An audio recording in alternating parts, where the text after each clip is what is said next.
composition de cadre habille immédiatement un mur ou une montée d'escalier. Pourtant, on n'ose pas se lancer. Quelle taille de cadre choisir, quelle couleur et quelle photo? Pour une composition réussie, vous devez respecter 4 règles simples. Optez pour une unité de forme, rectangulaire ou arrondie, pour une unité de taille de cadre ou de photo, ou encore une unité de motif ou de couleur.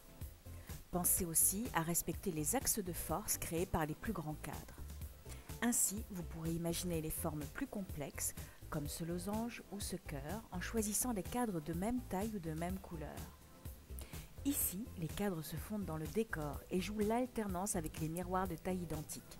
Les reflets deviennent des cadres aux motifs changeants. L'unité de forme est respectée. Voici typiquement ce qu'il ne faut pas faire. Malgré l'unité de couleur, aucune ligne directrice ne se dégage. Cet effet est accentué par leur petit côté bancal.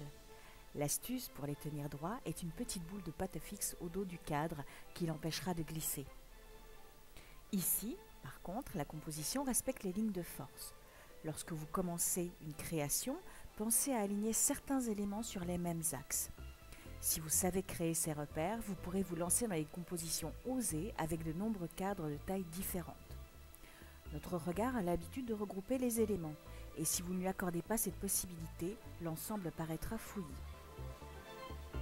Regardez comme l'unité de teinte trouve écho dans les motifs des chaises et de la banquette. Cette douceur permet de la fantaisie dans les formes et la composition générale. Dans cette collection, ce sont les motifs qui créent l'unité, et le côté ancien et désuet des cadres supporte qu'ils ne soient pas alignés. Impensable dans un intérieur contemporain.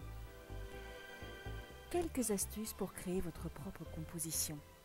Découpez dans du papier craft les formes de vos cadres à l'échelle 1, c'est-à-dire en taille réelle. Créez votre composition au sol, puis scotchez-la au mur. Ajustez enfin en fonction de l'effet désiré. Si vous manquez d'idées, optez pour des modèles de composition tout prêts ou craquez pour ce papier peint de Graham & Brown dans lequel vous n'aurez plus qu'à coller photos et souvenirs. Et si vous rêvez de fantaisie, laissez-vous guider par Finch, cet artiste qui crée ici une fresque démesurée et colorée. Il faut toutefois assez de recul pour pouvoir l'apprécier. Pour ma part, je préfère le côté ordonné des cadres carrés, mais c'est à vous de voir et de jouer la composition de vos rêves.